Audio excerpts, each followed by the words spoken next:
ფოლკლორის სახელმწიფო ცენტრმა საზოგადოებას სამწლიანი მუშაობის ანგარიში წარუდგინა. ერთ-ერთ მნიშვნელოვან გამოწვევად საქართველოს ყველა რეგიონის მუნიციპალურ ცენტრსა და თვითმმართველ ქალაქში 17 საოცბარო სკოლის გახსნა დასახელდა. ფონდ ქართული გალობის და ეროვნული არქივის მხარდაჭერით შეიქმნა ქართული საგალობლების, სანოტო ხელნაწერების და საგალობლების ციფრული ვერსიები. 2016 წელს ფოლკლორის ეროვნული ფესტივალი მთელი ქვეყნის მასშტაბით ჩატარდა.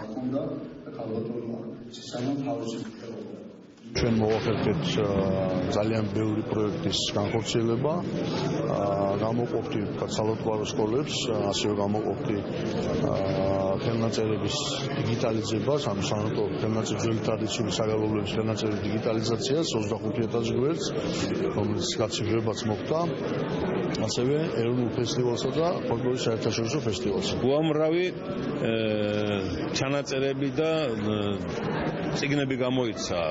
ძალიან ბევრ სახელგანთქმულ ფოლკლორის იუბილე გადაუხადეს და აღინიშნა მათი შემოქმედებითი საღამოები. გარდა ამისა, ორწლიანი მუშაობის შემდეგ შესანიშნავი ფესტივალი ჩაატარეს, ფოლკლორის ფესტივალი საქართველოს მასშტაბით, შემდეგ საერთაშორისო ფესტივალი, რომელიც სამზაფხულში ჩატარდა.